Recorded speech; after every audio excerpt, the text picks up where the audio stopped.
Okay, what's going on, everybody? Welcome to another episode of the Take Podcast. I'm your host, Jackson Burleson, and I got a special guest right here, Jeremiah Kincaid. I appreciate you being on once again. Thank you for having me. If you guys haven't seen the episode he was on with UFC, a boxing talk, that was I think it was like August or something like that. It was a while ago. But that was the last time he's on, so now you get to see him in person on the camera. So, let's go ahead and get into this, but first, before we get into this, I'm sorry. Subscribe to the channel and like this video and share this with your friends. Everybody's got to hear what I have to say. You guys are gonna want to tune in for this pod because it's gonna be kind of crazy. This will be a very hot take. A very hot take. So yeah, let's jump into it. So UFC top 10, you guys. Let's go ahead and get into it. So I'm gonna go ahead and start with my list. Both of us are gonna kind of just list our list here, and let's go ahead. First, I'm gonna start out with number 10. I got Amanda Nunes at 10, Randy Couture at 9, Conor McGregor at 8, Chuck Liddell at 7, Demetrius Johnson at 6, Daniel Cormier at 5, Stipe Miocic at 4, GSP at 3, Anderson Silva at 2, and the greatest UFC fighter of all time, Mr. John Jones. That is my list. Let's go. Let's hear yours. wait a minute. Wait. Hang on. Read that one more time. Really, just quick. Just do it quick. Amanda Nunes, Yep. Randy Couture, Uh-huh. Conor McGregor, Okay. Chuck Liddell, Okay. Demetrius Johnson, Daniel Cormier, Stipe Miocic, GSP, Anderson Silva, and John Jones. No. Okay. Let's start off with mine. It's going to be a little bit of a hot topic, a hot take on some of them, but I think it's well-deserved. So at number 10, we have Conor McGregor. At number 9, we have Chris Cyborg. I think we'll get into that. At number 8, we have Francis Ngannou, or Ngannou, however you want to pronounce it. At number 7, we have Alexander Volkanovski. At number 6, we have Royce Gracie. At number 5, we have Demetrius Johnson. At number 4, this is someone you forgot to mention. We have Khabib Nurmagomedov. Oh, Yep. At number 3, we have Anderson Silva. I could have sworn I had him on Nope, didn't hear that. At number 2, GSP, the great GSP. And at number 1, and I've always argued against this, but I'm going to name it right here. Number 1, we have John Jones. Okay, you guys, hold on. I need to address the Khabib thing. So, I think I made a mistake because I think I accidentally took him off unintentionally. I had him on my list. I had him at number 3. Unintentionally, he was number 3 on my list. I just want to say Khabib is one of the greatest UFC fighters of all time. He should be on this list. I don't know why. I looked at it and I thought I could have sworn he was on here, but yeah, 29-0, one of the greatest wrestlers of all time. I mean, Khabib, he earns my respect. I mean, he literally wrestled bears, for crying out loud, when he was growing up as a kid. That was impressive. So That was very impressive. I mean, I'm sorry, you guys. I don't know why Khabib was not on here, but yeah, I'm not going to replace anybody on my list, but Khabib is definitely top 3. But I'm just going to stick with the list I have because I didn't have Khabib on here for some reason. But let's start off with number 10. Let's go ahead and break down our number 10. So I had Amanda Nunes at number 10, and she's an absolute monster. She's insane. She literally is one of the best strikers in women's history for the UFC, and she's also a Brazilian. She knows her jiu-jitsu very well, and she's fantastic at submissions, and she just takes it. She just pushes it forward every single time she's in the octagon, and she beat Ronda Rousey very, very, very easily, and then she beat Cyborg. So, and she took the title. She was the only person to beat Cyborg. And we can talk about it for me at number 9, but I don't think with her legacy, with her skill set, of course she did beat Amanda. She did beat Chris Cyborg. Okay, I get that. But overall, in terms of impact, legacy, overall skills, I don't think that she is overall better than Chris Cyborg. But let me talk about my number 10. And I'm surprised that you have Conor as on your list, because you think of top 10 UFC fighters, you don't think Conor McGregor, because I tend to disagree because he's one of the greatest strikers in MMA history. He's very good at striking. His left hand was And he has amazing takedown defense. Don't forget that. He does have amazing takedown defense. And his left hand was just powerful. It was deadly. And, he beat Jose Aldo in what, 7 seconds? 13 seconds. 13 seconds. Still fastest knockout in UFC history. Exactly. But or actually is the Masvidal and Ben Askren. I take that back. But exactly. And he's I don't know. He was one of the most prolific fighters the UFC has ever seen. He's the reason I got into MMA. I'm sure he's the reason you got into MMA. He's the reason that millions of people started watching MMA. And he's made such an impact in the game in the UFC itself. Without Conor McGregor, the UFC is not where it is right now. No. And another thing that people, you say his striking, you say his takedown defense. But what about his trash talking? It doesn't seem like that big of a thing, but his trash talking was superior, and I believe that is what led to some of his wins. He was in Aldo's head for most of the promos. He got into Dustin Poirier's head that first fight, and there was like something he said about Jose Aldo. They were like in the face-off, like during. It was like it was like the day before the fight, and he said like he saw like Jose Aldo's like right hand like shaking or something like that, and he said automatically he knew that he could expose that, which is actually insane that you actually notice something like that so little. He predicted it. It's crazy, and so I think it's crazy not to add Conor into a top 10 list. There's amazing fighters. Don't get me wrong. There's a lot of amazing fighters, but Conor made such an impact, and not only that, but he's such a great fighter too. So you have to throw him in the top 10. So what's your 10? What's your argument for your 10? For why he's at 10? You got Conor McGregor. I got 10. Conor at 10. Why do you have him so low? Why don't you have him higher? Because I think there's just better fighters. I really do. So who's at 9 for you? So right now at 9, that's when I jump in with Chris Cyborg. So you really think Chris Cyborg is better than Conor McGregor? Was Chris Cyborg ever a double weight champion? She wasn't. And Conor McGregor was. Yeah. That's my argument to have Conor McGregor at 9 on your list specifically. Okay. But at the same time, of course, if they fought, I don't think Chris Cyborg would win. But well, I think that's kind of obvious. Of course not. But with the weight classes, it's different. You can't really compare that. You can't compare. Okay, well, I think overall in terms of legacy, in terms of overall fighting skills with who they were fighting with, I think Chris Cyborg is good at number 9 because you have to think of it. She is 24-2 with 1 no contest. She went 20 straight wins. 20 straight wins. Don't see that much. I mean, you can't really deny those numbers. I mean, I'm not saying Chris Cyborg is not a great fighter. She was definitely a machine when she was fighting. But Amanda Nunes, who's at literally the bottom of my list, beat her. She was the one to end her career, basically. Okay, but Dustin Poirier got beat by Conor, and then Dustin Poirier. But we know what happened. We know what happened the last 2 fights. And again, but still, McGregor sleep. But not McGregor fast, McGregor sleep. No, but that's the thing. Sometimes they lose. It's okay, but that doesn't mean that they're a better fighter. It doesn't. Not in my opinion. Not in my opinion. I want to get in my number 9. Yeah, go for it. Randy Couture. First of all, I'm sure you know this guy.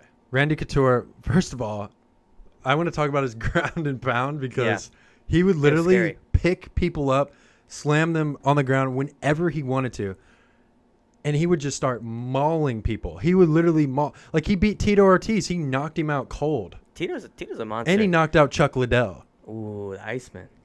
Whew. Like, I mean, there's an argument on my list that Randy Couture could probably be higher, but I put him down here just because I just think, I don't know. I mean, he was so good on the ground, but he also he didn't really need to have the distance. Yeah. He could be really close, and he could still generate tons and tons of power. Yeah. Just sitting there close to you, and his elbows were disgusting. Yeah, and what people don't realize too, and just to throw in a little bit from when I was training a little bit, I wasn't in anything serious, but as a pastime, I did train, and it was a lot of fun. But people don't realize when you're grounding and pounding, it is just as physically stressful as it is just boxing. Because you are just constantly trying to punch that other person, trying to hurt that other person. You're going as fast and as hard as you can. It takes a lot out of you. So.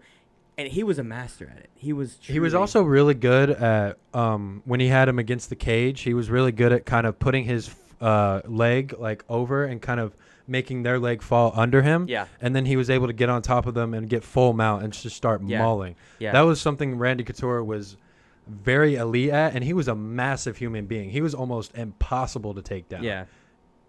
Impossible. I mean, he was a for crying out loud, he was heavyweight champion for like forever. Yeah. It took a long time for anyone to really beat him. Yeah. Yeah, no, he was definitely a monster. And you know what? I don't disagree with that. I don't disagree with that ranking or him being on that list. He just wasn't on mine. Wasn't on my radar, really. And he was also the first UFC fighter ever to win in 2 weight classes to become a double weight class champion. He was the first UFC fighter in the history of the game to ever do that. Yeah. So he kind of set the standard very, very high for all these up-and-coming guys coming in. Like Chuck Liddell was a guy that was there at that time, but guys like GSP afterwards, that was a guy that those kind of guys really looked up to, because Randy Couture was the first double weight class champion ever. Yeah. So I think that says a lot about Randy Couture. I agree. But let me hear your number 8, because I don't remember. What was your number 8? Okay, my number 8. Well, first of all, Mr. McGregor. Okay. Mr. McGregor, I mean, I kind of already said why he's number 8, but the reason he's not higher on my list is because he's just had a lot of bad losses. He's had a ton of bad losses, especially recently. And, like, when Khabib and him fought, his takedown defense was not good. Yeah. And that was one of his strengths coming in, supposedly. And then he really struggled with Poirier, who's not really that great on the ground either, and Poirier's a good striker too. He's but a boxer. I thought Conor should have done better than he did against Poirier. And the second fight, he was getting beat anyways. It doesn't matter if he broke his leg or not. Poirier won that fight easily, regardless of how many rounds it goes. Yeah. But Conor McGregor he changed the game. He made the UFC what it is, and he honestly was the main reason why the UFC is. First of all, he was worth probably, when he said $4.2 billion, he's probably worth that much to the UFC at that time when he was fighting Eddie Alvarez and he was getting done fighting Nate Diaz. I mean, he just beat a lot of tough fighters. And the one thing I really compliment McGregor on is he didn't care what weight he fought at. He was going to fight at any weight. Like with Nate Diaz was like, "Oh, I'm not moving down to your weight, blah, blah, blah, blah, blah." So Conor was like, "Screw it. Like, I'm going to go up to 170 and fight you because I want to fight the best, and I'll do whatever I can to fight the best." And he never, ever complained about weight, ever. That was one, and he always worked hard. Yeah. That's one thing I really love about Conor McGregor. But let me ask you something. For that third fight, with the Dustin Poirier fight, who do you think would have won that? Let's just say he didn't break his leg. I think Poirier still wins. Yeah. Oh yeah. So, and here's. It's not even close. I mean, Poirier was about to knock him out until he broke his leg. Yeah. And Poirier was dominant that first round. He was just dominating Conor.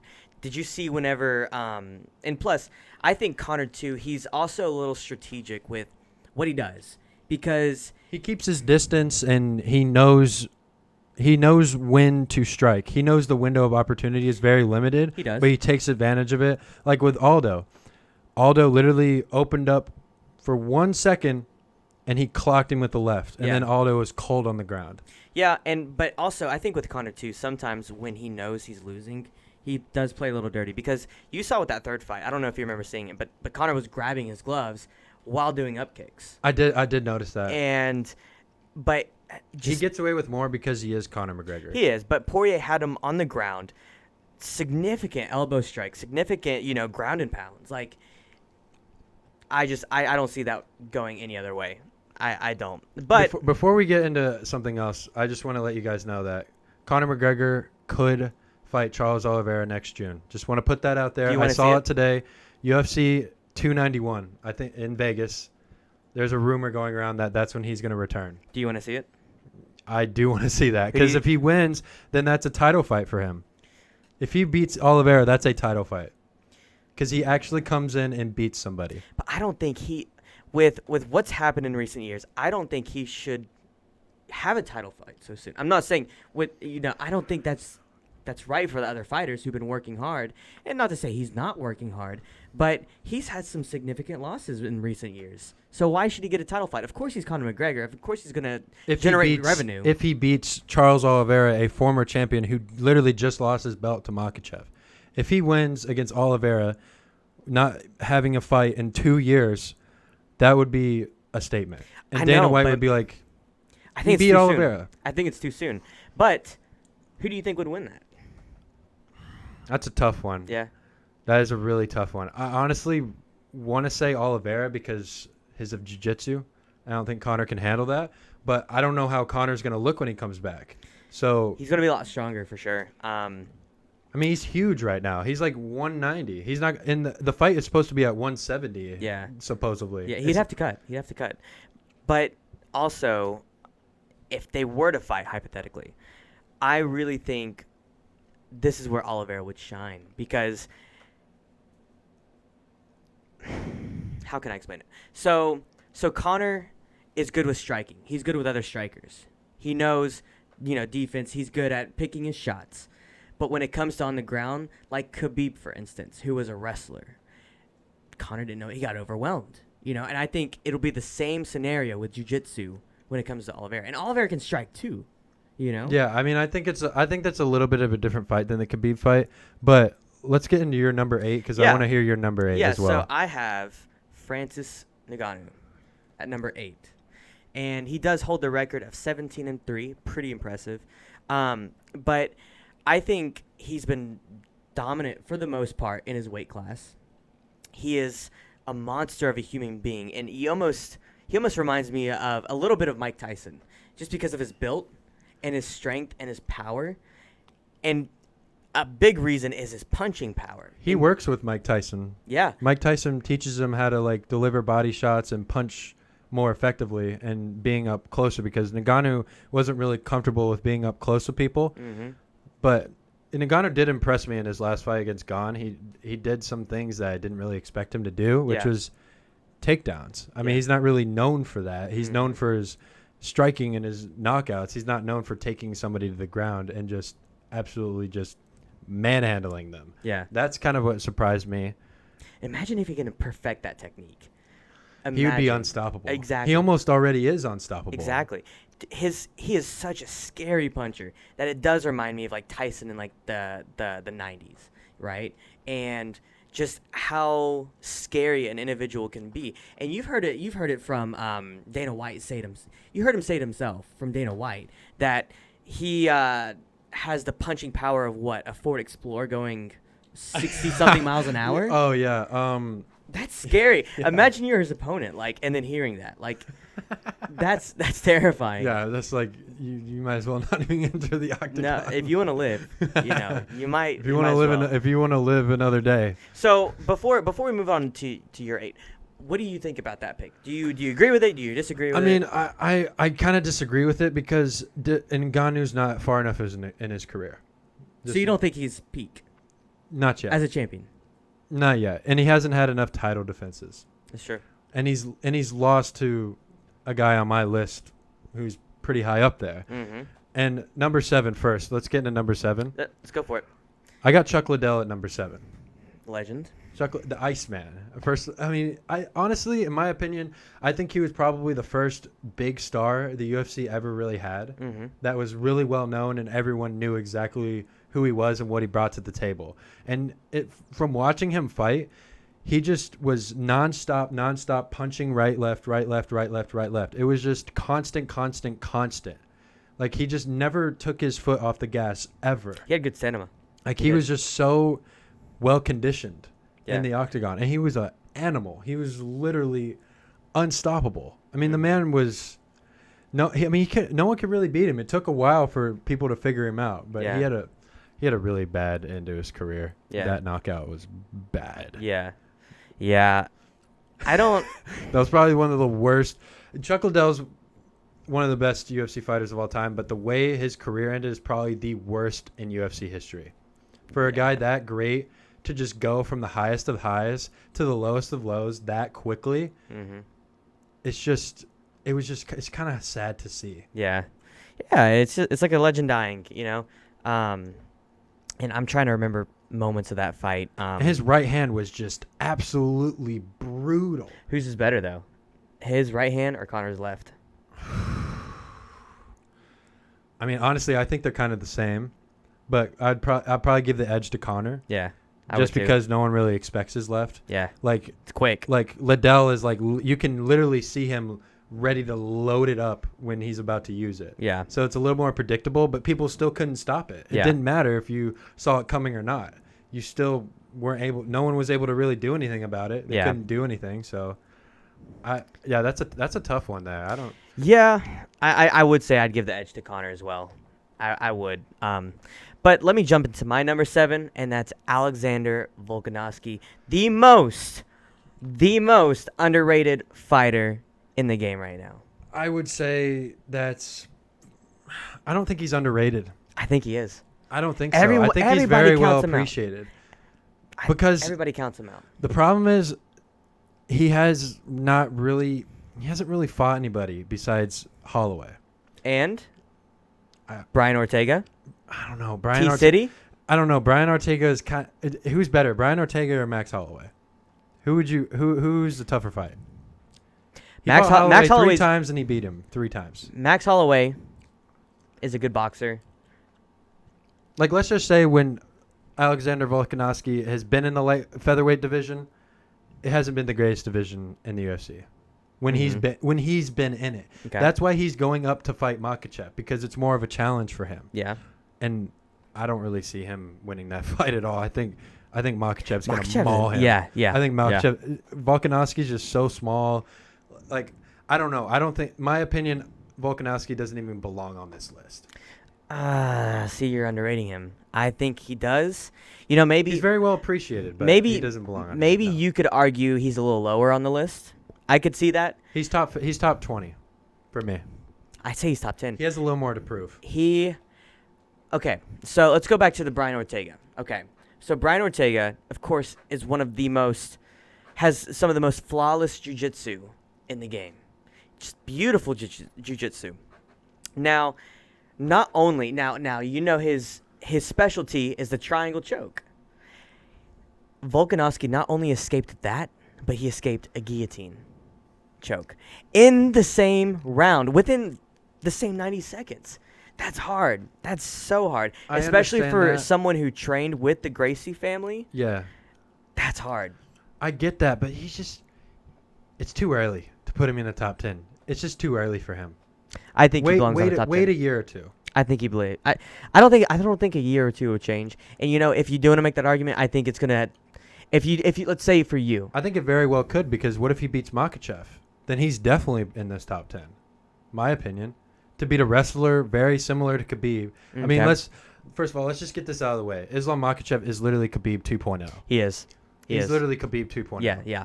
He's like the way he wrapped up Charles Oliveira. He's like a bear. He just squeezed him. Yeah. That's it. And his weight distribution, like with what he needs to do, it's flawless. I mean, he just absolutely squeezed him. But Volkanovski, I mean, he's a very good fighter. Yeah. He has no reach. He has no height. Yeah. He has all the disadvantages going his way, and he's still figuring out ways to win. He's still an animal. I'm excited to see what he's going to do. He messed up Holloway bad in his last fight. That was Max Holloway's face will never look the same ever again. Yeah. That was a pretty brutal. That was a pretty brutal beating for him. Yeah.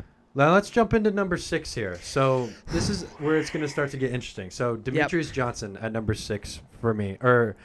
Number 6 for me. Demetrius Johnson. First of all, he was the first flyweight champion in UFC history, and he holds the record for the most consecutive titles defended ever. 11 consecutive title defenses in his career. Was it? I thought it was 10. It was 11. It was 11. Okay. 11 title defenses, and he was probably the most athletic UFC fighter we've ever seen. Yeah, and I'm gonna kind of just jump to my number 5, because that's my number 5. Demetrius Johnson. I think you have a little too low on the list. I think you got to bump him up a couple more because what man has been so dominant in a weight class besides Demetrius Johnson? He literally made the flyweight division He's relevant in today's UFC. Yeah. Without him, no one would watch that division. There's a little potential, but there's not much for that division. I mean, right now there's only two guys, Moreno and how do you pronounce the guy's name? It's like I can't remember his name. It's like it starts with an F. I can't pronounce it. It's like Forgudo or something like that. I can't pronounce it. He has like blonde hair. Yeah, those are the only two. There's only really two guys in that division right now. Yeah, but Demetrius Johnson, like he has just dominated that weight class for a long time, and not only that, but he's still fighting. I think he's fighting with one. Yeah, I actually kind of forgot about that. Yeah, that's kind of crazy. How old is he now? He's got to be getting up there. He's got to be getting close to. He's got to be. I think he's still pretty young. He's still pretty young to be fighting. He's still at a good age, I want to say, but. Yeah, I don't know. I want to say maybe. I'm gonna check. I'm gonna check it. I'm gonna check his age, so I'm not incorrect. Okay, 35? he's 36. He's 36. Okay, yeah, 36. So he's getting up there, but it's kind of impressive to still see him fighting. And not that he's just still fighting. He is dominating in the one. Absolutely. He could probably still fight in the UFC, don't you think? Oh yeah, for sure. And he would still be as dominant as he was whenever he was winning all these championships, or he was winning all these matches. So, I think. That's why I have him at number 5. But for my number 6, I do have Royce Gracie, one of the legends in the game. The person who comes from the notorious Gracie family, flawless jiu-jitsu practitioners, teachers. But he laid the foundation down. He definitely laid the foundation down for the UFC and what it consists of. And I don't really have anything bad. You don't to have say anything about that? No, Yeah. I mean, if you say anything bad about him, then you're just like you don't respect the sport of MMA. Exactly.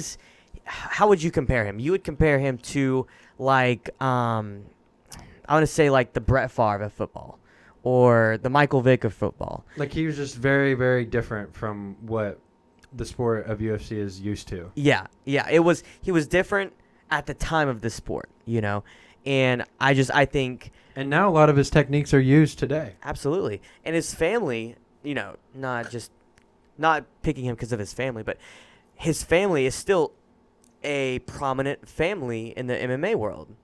They're still on top when it comes to jiu-jitsu. Yeah, absolutely. They're definitely the top tier. Yeah. I would say for jiu-jitsu. Absolutely. Not even close. Yeah. But yeah, let me hear what you have at number 5. Number 5. Yeah, let's go ahead and get to number 5. So I got DC at number 5, Daniel Cormier. Yeah. I don't know. I mean, I didn't want to leave him out of the top 5 because, first of all, this man would literally lift you up the ground and flip you over. Yeah. I mean, that's how strong of a guy Daniel Cormier was. He's not the most fit guy in the world, but and I'm sorry, Daniel Cormier. If you're listening to this, your top 5 boxers / UFC life was absolutely terrible. That was bad. I just wanted to say that. Yep. That was horrible. Yeah, I was horrible. shocked. So, but he's one of the best wrestlers of all time. Yeah, that's for sure. And he was very hard to take down because he's a massive dude, but he was insanely strong. For him to be able to literally flip a heavyweight, just completely flip him in the air. Yeah. I mean, he literally ragdolled people. Yeah. Like that's exactly what Daniel Cormier did. Yeah. Yeah, he's such an amazing wrestler, and he trained a lot with Khabib, and so I think he went to Dagestan a little bit, trained a little bit there, later in his career, not at the beginning, later in his career, and he will just flip you around, throw you around, and it's funny too because looking at him like out, in everyday life, looking at him, you wouldn't think he's such a good fighter, but he is. He is such a dominant figure when it comes to wrestling, and I don't disagree with that either. I don't. Yeah, I mean, I couldn't really leave Daniel Cormier off the top 5. I wanted to, but I just had a hard time because he's beaten a lot of dudes. Yeah, and he was one of the best, and he was a champion when all these good dudes were fighting, like Stipe, John Jones. He was champion when all those dudes were fighting at the top of their game and their primes, and it was just very hard to leave him at 5. Yeah, for sure. But if we're going to talk about wrestling, let's talk about my number 4, the king of wrestling, Did you say your number 5? Yeah, Demetrius Johnson. Okay, Yeah. Oh yeah, Demetrius. Yeah. Okay. Yeah. Because I jumped to it. But number 4 is Khabib Nurmagomedov. It was a little hard putting him at 4. I just thought there were a couple other better fighters to put a little higher. But you can't argue someone's record.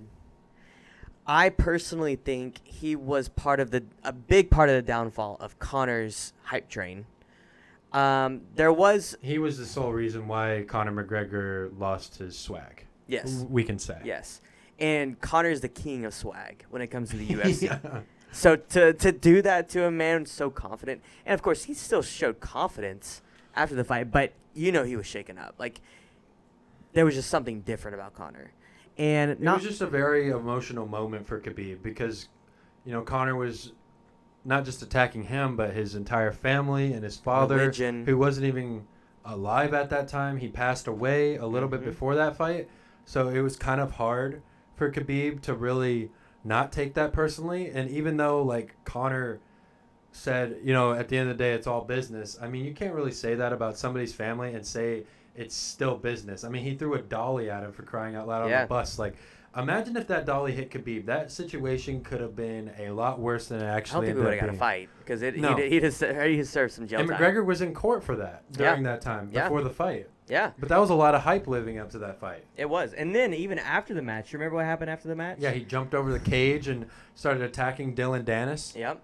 Mm-hmm. That's MMA history. Yep. That's probably the craziest thing that's ever happened in UFC. Oh yeah. And then some of Khabib's guys jumped in, started attacking Conor McGregor. Yeah, Makhachev was in his corner. Yeah.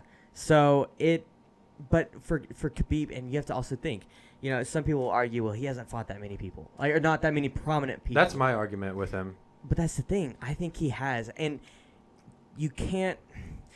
First of all, the UFC is full of amazing fighters. You wouldn't be an amazing fighter if you're not in the UFC. Now, also, being 29 wins and 0 losses, that just says how great you are. And he fought Dustin Poirier. He fought, Justin Gaethje. But that's at the end of his career, though. That's at the end of his career. That's the thing that Khabib's a great fighter, but that's the thing. He fought those guys at the end of his career, and that was the first time he ever fought anybody. Okay, so, all right. So how good would you say Oliveira is? A random question. How good would you say he is? I mean, he's definitely one of the best lightweight champions we've ever seen. So Khabib's protege not only beats him, but humiliates him. And I'm the person who said, actually, this was the last pod we did together. I said that Charles Oliveira would beat Khabib, but that kind of backfired really quick because Islam beat him. So that kind of dismisses my take. But Islam's not on Khabib's level yet. He's still got a lot of growth to go. No, he could surpass Khabib. You never know. Yeah, I don't think he ever will pass Khabib because he's got that one loss leaning over him. Well, in terms of legacy, but skill. Skill-wise, who knows? Yes. Who knows? You don't because Khabib's training him. Yeah. So he's got a little more of an advantage than Khabib has. Yeah, and that just kind of also shows that Khabib's protege, someone who's still kind of rising through the ranks. And those dudes from Russia are Dagestan. just absolutely different. But that's what they do. They are different. Wrestling is a way of life. They don't get tired. No. Khabib never got tired, not once. In every single fight you watch of Khabib, it just doesn't look like he ever loses condition. He always has endurance 24/7 all the time. Even with Conor, he was literally talking to him when he was mauling him. He literally had Conor's legs above his head, and he was like, "Let's talk now. Let's talk now." Yeah, he was trash talking. Yeah. Hard. Yeah, that's exhausting. How is he not out of breath? For him to have that much breath to be able to still talk that much trash during the fight. Yeah. You saw Conor, he was breathing so heavy during that fight. Yeah. He wasn't even he had the hands on the hips. Yeah. He was he had his feet on the cage. He was just doing a lot of, and he had by the way, people forget the illegal knee he had to the head when he was down. Mm-hmm. That was an illegal knee. Yeah. He didn't get disqualified for that because the judges are way too nice to Conor, but Khabib has just always been the guy that never got tired, and he just seemed like at the end of his career, it just seemed like why why am I training? Like, why do I come here and train this much Yeah. for it to be this easy? Like I feel like he retired because the sport was getting too easy for him. Yeah. I know it's a lot to say for a sport to be easy for somebody, but you can say that about Khabib. Oh yeah, and that's the beautiful thing too. And I think DC even mentioned this in his top 5. But a lot of these fighters, when they retire because of injury or getting a little too old or just not having a passion for the sport. But none of that applied to Khabib. Khabib still loves the sport. He's still involved. He's in Makhachev's corner. You know, he didn't get injured. He left on his own term. He's like, you know what? I think my legacy's cemented. I don't need to do this anymore. You know. He left on his own terms, and that's impressive. And that's something that a lot of fighters don't do. Yeah, you don't see anybody do that, period. You might once in a while, but I feel like part of it is because of an injury. Or is because it takes guts to do that. It does. Because he could have, made it 30-0. Of course, that's a big risk you're taking. But at the same time, he could have, but he didn't. He was like, you know what? I've made my legacy. I've cemented it. I'm done. Yeah, Khabib's one of the greatest. So would you say that's a good spot for him at number 4? I would have put him at 3, but he wasn't even on my list by accident, guys. By accident, guys. I know you guys are going to be giving me a lot of flack for that, but yeah, he definitely should have been on this list. Yeah, he should. Huh? He definitely should have been on this list. For sure. But let's go ahead and move on to number 4. I got Stipe Miocic. Okay. First of all, he's an absolute monster with a lot of knockout power. Mm-hmm. If you've seen this guy fight, he is just he's literally like, I don't know how to explain him. He's like a massive grizzly bear, like running at you with his fists closed. Mm-hmm. That's how you can kind of describe Stipe. And he did beat Francis Ngannou, who is on your list, who is at number 7. He beat Francis Ngannou, but Francis did beat him, which is fair. But Stipe was at the top of his game, and it was really, really difficult for people to handle him because he's just such a big human being. I mean, he was a heavyweight that moved like a welterweight, in my opinion. He just had such great movement. He was so technical with his striking. Like, he would deliver nasty body shots. That was one punch that he really, really kind of did a lot, was the body shot to the left, body shot to the right. You just see him going. Yeah. Like, he just knew how to attack the angle that the fighters were giving him. Mm-hmm. Like, his opponents would give him something, and he would just look at it. He wouldn't try to force anything. He would just look at it and be like, okay, there's a body shot there. I'm just going to – and he was super, super patient. He wasn't that guy who was just going to bull rush you and start mauling you. He was just very patient. And Stipe, he's one of the top heavyweights of all time. Yeah. I don't know if I'd say at number 4. But you know what? I agree that he should be on the list. And I didn't put him on the list, sure. But I think it's a little too high for number 4. Little too why too high for number 4? I don't understand that.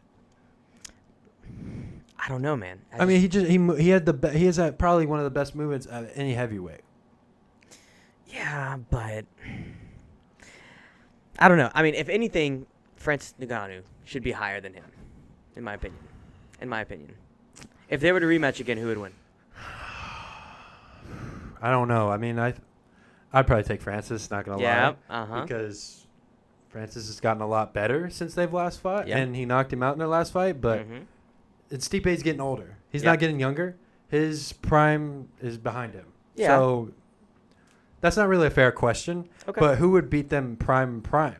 Because that would be interesting. I don't think Francis wins that. I think so. I think at least it goes to the decision. But I think Francis would win. Francis was in his prime when he fought him the first time. He was right there. He was peaking. That's when Francis Ngannou started to become a star. Is the first time he fought Stipe. Mm-hmm. And he lost. Okay. So you don't think Francis... He got knocked out by Stipe. Okay. But so you think Francis is left? I don't... Prime. No, he's in his prime right now, but I would say Francis was in the beginning of his prime for that fight specifically. Okay, sure. That was his first fight when he was really starting to take off. Okay, but now even more experience. I mean, I still think it's a close fight. It's very hard to tell. I'm still taking Stipe. Okay. I'm still taking Stipe because prime versus prime Stipe. I'm not talking about now Stipe. I'm talking about prime Stipe. Yeah.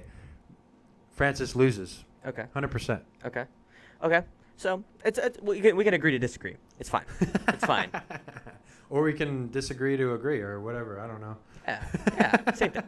Okay, so let me hear your number 3. You said your number 4? Yes, yeah, that was Khabib. Khabib. Yeah, Okay. Khabib's number 4. Number 3 is GSP. GSP, first of all, he really kind of changed the fight game because He did. he came in and he was the first really good all-around fighter. He could do everything at an elite level. He could wrestle. He could take you down. He had elite ground and pound. He had elite stand-up. He could And his do discipline, everything. his discipline too, was just unmatched. And he's like one of the first fighters from Canada that really made a significant impact on the sport. Yeah. And he won Athlete of the Year for Canada, and hockey is their primary sport. Yeah. So for him to actually be able to do that and overcome hockey players, that's pretty. That's how you know GSP had a huge impact. Yeah. And and people can argue that he's the greatest of all time. Yeah. Oh, absolutely. Absolutely. Yeah. He was so disciplined, and he looked at this as an art. You know, he didn't look at this as I'm gonna go go kill this guy. He looked at it as an art. He was very technical. He was technical with his submissions as well. Yeah. His arm bars. Yeah. Yeah. And he was so strong too. He was such a strong fighter, you know, Like he could literally put somebody on his shoulders and throw him. Oh yeah, Like, absolutely. He was nuts. Yeah. And he was a double weight class champion as well. Yeah. And I know that there was 2 losses, and I don't remember who they were from. I can't remember. But they are 2 losses, but I think overall in the fight game there's not a lot more bigger names than him. And he's proven that time in and time in the octagon. And that's why to jump, but that's why I have him at number 2. I think he's made such an impact that he deserves that top 2 spot. So, but for my number 3, I do have Anderson the Spider Silva. I have a really hard time not mentioning Jake Paul. I'm sorry. But continue. I'm going to say this right now. Jake Paul deserves all the respect now. I don't care what anyone says. People say he's just a YouTuber. He's a boxer. He's a boxer now. He's been training with the best professional trainers. But he's got to fight a boxer to really prove that. But he's not fighting people off the street. He's fighting ex-MMA fighters. No, I completely understand. I mean, he had no business being in the ring with Anderson, and he had no business even winning that fight, but he did. He overcame all the odds, as he usually does. Yep. No one thought he was going to beat Tyron Woodley, and he did. But I don't want to talk about Jake Paul. But I have Anderson Silva at number 2 on my list. Okay. Just to kind of bounce back off of you. Yeah. Yeah, I think Anderson is just. I mean, he's the greatest. He's one of the greatest of all time. I mean, he has the most significant strikes landed in UFC history. Yep. And 10 consecutive title defenses. I mean, Yep. that's honestly amazing. And he could do it in many ways. He could kick you. He could punch you. He was just very, very versatile, and he was no one really had an answer for him in his career when he was in his prime. No, and he was really lanky too. Like he was just he's so long, man. Yeah. And his elusiveness. I mean, he's a spider for a reason. Yeah, absolutely. He was almost unhittable. He's almost like you could compare him to Muhammad Ali. Almost. He's pretty darn close. I mean, his head movement is very, very similar. Absolutely. And one thing too is he was also very like you couldn't predict him almost. You know, you really couldn't predict his strikes. You couldn't predict his movements. He was unpredictable at times. No, you just didn't know what he was going to do because he had so much in the toolkit that he could just pull out and use on you. Exactly. And I think he does go down. You could make an argument for number 1. I think I don't think you can name a top 3 best MMA fighters without having him in it. That's a very, very accurate statement. Yeah. There's nothing really bad for me to say about Anderson. I just wish he was a little bit higher on your list. He should be 2. He's top 2, in my opinion. Yeah, top 2. I have got him at 2. Yeah. I think he's better than GSP just because of GSP was dominant, but Anderson was more dominant for a longer stretch of time. Mm-hmm. GSP's career kind of cut off early. He left the sport at a kind of a strange time. And there was like question where GSP was going to come back or not. And the funny thing is, Usman kind of talked about this. I've heard him say that he kind of haunted the welterweight division because no one really knew if GSP was ever going to come back. It was always up in the air. Is GSP going to come back and fight? Is he not? Yeah. And that kind of scared people a little Oh bit. yeah, for sure. Because I don't know how many people would beat him. Okay, so there was a rumor like 10 years ago when GSP and Anderson were in the game in the primes that they were going to fight. Mm-hmm. Who would you have taken if Anderson and GSP got in the octagon together? Who would win that? I think it'd go to decision, or if not, it would be a late stoppage. I'm gonna stick to my guns with my number 2, GSP. I mean, I'm going to take Anderson, But- obviously. But that's hard. Like, it's not like I wouldn't put all my money on it. You know, I wouldn't do that because No, you're not going to bet the house on that. No, that's. I think GSP would slightly win on that one. I do. I I mean, do. I mean, they were just very dominant at what they did. I mean, but they were pretty, in a sense, they were similar fighters, but they were different at the same time. Yeah. I don't know how Silva would have handled his wrestling Mm-hmm. and his takedowns. I think that could have been a problem with It could have Silva. been. Yeah. But if he can even take down Silva. Yeah. So Yeah. let's get into number 1. Let's do it. Because I know everybody's been waiting for number 1. Let's do it. What's number one? Yeah. John Jones, John Jones. the most talented guy to ever even step into the octagon. Mm-hmm. Now, if all the outside the octagon stuff wasn't there, I still think John Jones would have probably 14 consecutive title defenses instead of tying with Demetrius Johnson 11. Mm-hmm. I still think he would have been more dominant for a longer period of time, but since outside the octagon, he wasn't really clean and he wasn't really doing what he's supposed to.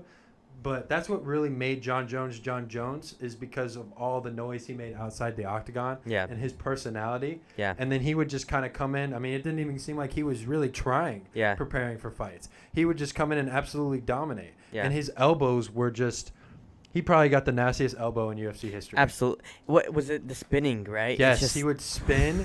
He would generate so much power Yeah. off that spin, and Yeah. it would just be, you would be like, what like is a actually train. happening? Like it just kind of flashes before Yeah. your eyes. You see him spin, and then there's just a guy laying on the canvas. You're like, I'm sorry, did I just see that? Well, you know, let me tell you what's better than his elbows. Ben Askren's spinning fist. That thing is mean. Whew, that thing is mean. No. Going back to John Jones, he has dominated. He's dominated the UFC. He really has. And He beat Cormier twice now there was that one no contest. because of his course. cocaine, Yeah. but he Um, still won that fight. Yeah. Doesn't matter. I think it's just funny that he was on cocaine during that fight, and he still beat Daniel Cormier. Yeah, and of course, the only reason he does have that one loss was a technicality. It was he shouldn't even lost. It was a questionable call by the ref. But I think he's one of those people where you can't stop him. It's hard to take him down. It's hard to knock him out. Overall, he's almost just so naturally gifted. he's so naturally gifted, and he's such a perfect example of like a top tier fighter. And I really don't think there's much comparison with anyone else. I think if he were to stand toe to toe with a lot of these people, granted under the similar weight class, not the same but similar weight class, I think he would beat them, every one of them. And his kicks too. Yeah. Don't yeah. forget about his kicks. The long legs, man. Those kicks, they were. I think top-notch. sometimes looking at John Jones as a fighter, I feel like his kicks were more lethal than except his elbows. Those Yeah. elbows were Yeah. not even discussed. Those are, yeah. But his kicking was definitely a go-to for him. He Yeah. would always start out when he would kind of feel out an opponent. He would start kicking you first to see how you would react to that. Yeah. Because if your leg gives out, then he's just going to start mauling you. He's going to come up to you, put you against the cage, start elbowing you in the face. Mm-hmm. Like, he's the most talented UFC guy ever. There's Yeah. no one will ever come close to his talent level because he didn't. I feel like every UFC fighter works hard, but when he was at the top of his game, I feel like he really wasn't even trying. He was out partying. He was doing a lot of different things. Yeah. And he kind of made his opponents look silly because of that. Because Mhm. his opponents were training, not doing all the things he was doing outside the octagon, and he was still whooping every single one that stepped in the octagon with him. Everybody. There's really not a comparison with who he could be. I think same weight class, similar weight class, there's no one he can't beat. I got one more question before Yep. I end this pod. Go for it. Is John Jones going to come back? Because he was supposed to fight Stipe this year, but I think it fell through because I don't think he's doing what he's supposed to be doing again. So, well, he's had so many issues, and they're not like one-time thing, and he's gotten better from it. He's been repeatedly doing the same things. So, like slamming his head on police cars, just being very, very reckless. Drugs and I don't. And you can't have a guy like that representing the UFC. No, especially a guy as talented as he is. No, and of course he's overcome it, and the allegations that have been brought forth, and of course, I don't know if exactly they've been proven true or not, but he's overcome a lot, and it's crazy to think that even through everything they're still letting him in. They're still like, hey, come on, come fight. But if he does not change his way, I don't think he's going to be coming back. Do you think he beats Francis if he goes for a title shot right away? Do you think he has any chance? Because he's never really fought at heavyweight. Yeah. So that's a different weight class for him as well. I can't answer that. I can't. I mean, it just depends how he looks. Because the last time he fought was like... I think it was like 2018, 2017. Well, it's been a long time. Well, would John Jones go up or would Francis go down? Well, John Jones is going to fight at heavyweight. He's going to go up. Yeah. Oh, that's right. That's right. He's going to go up. So, I think... I don't know. I mean, I think John Jones wins just because Francis is going to be overwhelmed because it's John Jones. He's going to be like, oh, God, that's John Jones, the greatest fighter ever. I'm trying to think. I think it would go to decision, of course, just like the one fight John Jones had with who was that one guy that almost beat him, tore him up. I think he was from Sweden. I know who you're talking about. Yeah, the blonde hair. I can't remember his name. I know exactly who you're talking about. I can literally see his face, but I can't remember his name for some reason. I think it's gonna be a fight like that. Was it the guy? It was it was. His last name was with a G, or like a J, like Jornson or something. It was like Gus. It was like Gus something. Gustav. Gustav. Gustav Jornson. Yeah. I think it'd be a similar fight to that, what we saw with them two, because that was a great fight. That was a fantastic fight. I think it'd be similar. Maybe even Francis dealing a little bit more damage than Gustav, but I think at the end of the day, John Jones would prevail. So yeah. All right. So let's go ahead and wrap up this pod. I really enjoy making these. Thank you for hopping on. Yeah, thank you so much for having me. Yeah, thank you so much. So make sure to like this video and subscribe once again. That was our UFC top 10. Let me know in the comments what you guys think of our lists. If you disagree with them, if you would shuffle them around a little bit, just let us know. I want to hear some feedback on this stuff. Let's get some feedback. But also the audio only version will be available on Spotify. So the link will be in the description for that. And then also check out my social medias. I'm going to pop them up kind of somewhere on the screen. I don't know where they're going to be, but I'll pop them up in the middle of the screen. But make sure to go in the description and follow me on those so you do not miss out on any more episodes. But this is Jackson Burleson and Jeremiah Kincaid, and we're going to sign off on the Take Podcast. I thank you guys for listening. Thanks, guys.